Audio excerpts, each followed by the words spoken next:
मनसेकडून 5 जुलैच्या मोर्चासाठी लोकलमध्ये जाऊन निमंत्रण। मनसे नेते संदीप देशपांडेंसह कार्यकर्त्यांकडून पत्रक वाटप। 5 जुलैला हिंदीच्या मुद्द्यावर ठाकरे बंधूंचा एकत्र मोर्चा। मुंबई पालिका निवडणूक डोळ्यासमोर ठेवून विरोधकांचे सर्व प्रयत्न सुरू।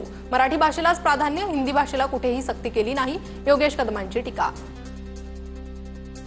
उद्धव ठाकरेंनी फक्त अहवाल स्वीकारला, कोणताही अहवाल सीएम स्वीकारतातच, पण त्यांनी जीआर काढला नाही। संजय राऊतांचा भाजपा आणि विरोधकांवर पलटवार। हिंदी सक्ती करून मराठीचा मुडदा पाडावा, यासाठीच देवेंद्र फडणवीसांनी जीआर काढला। त्यांच्यावर हिंदी सक्ती करण्यासाठी केंद्राचा दबाव होता। संजय राऊतांचा हल्लाबोल। ठाकरे बंधूंच्या एकत्र मोर्चाची तयारी सुरू। मनसेकडून नांदगावकर, नितीन सरदेसाई आणि देशपांडेंवर जबाबदारी, तर ठाकरेंच्या शिवसेनेकडून राऊत आणि वरुण सरदेसाईंवर जबाबदारी। नियोजनासंदर्भातील जबाबदारीचं वाटप आणि बैठकांमधून रणनीती ठरवणार। संजय राऊत मातोश्रीवर 5 जुलैच्या मोर्चाच्या नियोजनासंदर्भात ठाकरेंशी चर्चा। उद्याच्या कार्यक्रमाची रूपरेषा काय असेल याबाबत चर्चा करण्यासाठी आलो होतो। उद्धव ठाकरेंसोबतच्या बैठकीनंतर अभिनेत्री चिन्मयी सुमित यांची प्रतिक्रिया, तर उद्याच्या सभेसाठी आम्ही सर्वांना निमंत्रण दिलंय, चिन्मयी सुमित यांची प्रतिक्रिया। उद्याच्या आंदोलनात सहभागी होण्यासाठी सर्वच पक्षांना निमंत्रण। उद्याच्या सभेत आम्ही सरकारच्या जीआरची होळी करणार, मराठी अभ्यास केंद्राचे अध्यक्ष दीपक पवार यांची प्रतिक्रिया। मुंबई पालिका निवडणुकीत मराठी शक्तींनी एकत्र लढावं आमची इच्छा। आधी दोन्ही पक्षाचे नेते भेटणं टाळायचे, आता भेटू लागलेत। मोर्चानंतर चांगलं वातावरण तयार होईल, संजय राऊतांचं सूचक विधान। मनसे आणि ठाकरेंच्या शिवसेनेच्या नेत्यांची एकत्र बैठक होणार। हिंदीच्या मुद्द्यावरील मोर्चासाठी दोन्ही पक्षांची बैठक होणार। मोर्चाच्या नियोजनासाठी बैठक होणार, राऊतांची माहिती। ठाकरे बंधूंच्या एकत्र मोर्चावर भाजपची वेट अँड वॉचची भूमिका। पावसाळी अधिवेशनाच्या तोंडावर भाजपकडून सावध पवित्रा। मराठीला मिळालेल्या अभिजात भाषेचा निर्णय लोकांपर्यंत पोहोचवणार। मराठीच्या संवर्धनासाठी कसा फायदा होणार, लोकांना सांगणार। हिंदीच्या जीआरची होळी करण्याचा निर्णय हास्यास्पद। ठाकरे मुख्यमंत्री असताना त्रिभाषा धोरण स्वीकारलं होतं। ठाकरेंच्या शिवसेनेकडून ढोंगीपणा सुरू। भाजपचे माध्यम प्रमुख नवनाथ बन यांची टीका।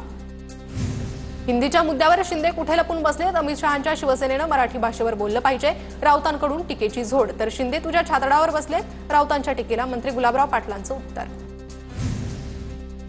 मराठीची सक्ती असणारा जीआर जाळणार, हे मराठीवरचं प्रेम का?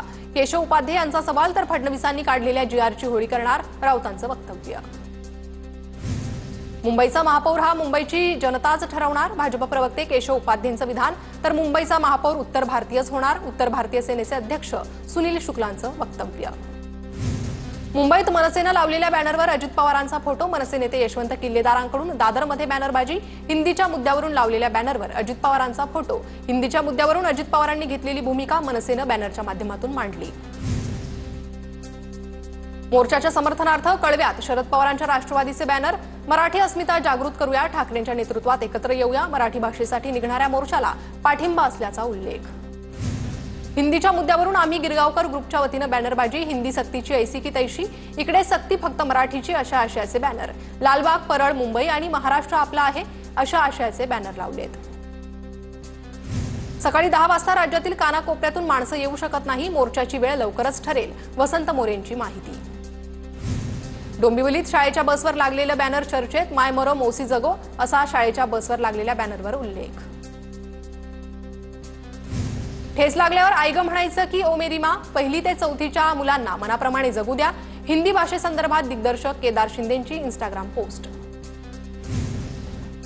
उपमुख्यमंत्री एकनाथ शिंदे आज भंडारा जिल्हा दौऱ्यावर। दौऱ्यादरम्यान जलपर्यटन आणि 51 फुटाच्या प्रभू श्रीरामाच्या मूर्तिकामाची पाहणी करणार। माधवनगर रेल्वे मैदानावर कार्यक्रम। उदय सामंतांसह आशिष जयस्वाल उपस्थित राहणार।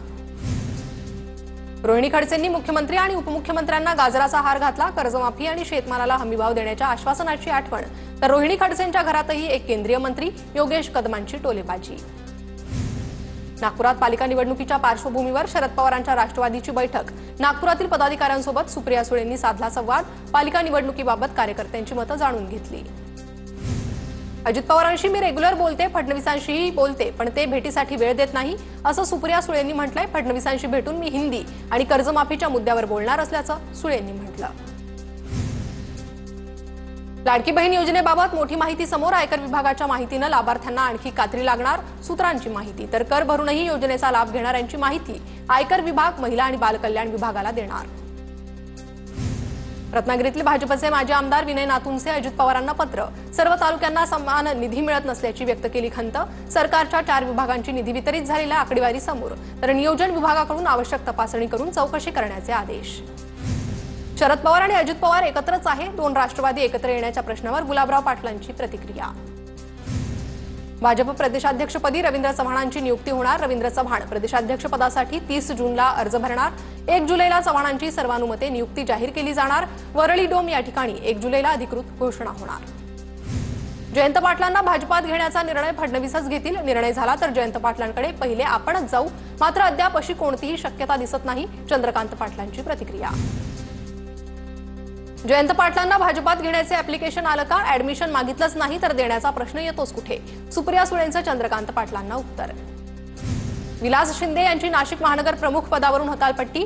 ठाकरेंच्या शिवसेनेतून हकालपट्टीच्या कारवाईनंतर विलास शिंदे यांचे डोळे पाणावले. माझ्या भावना व्यक्त केल्या म्हणून माझ्यावर कारवाई केल्याची प्रतिक्रिया. अभिनेत्री शेफाली जरीवालाचं हृदयविकाराच्या झटक्यानं निधन. वयाच्या 42व्या वर्षी घेतला अखेरचा श्वास. शेफाली 2002 मधील काटा लगा या गाण्यानं प्रसिद्ध.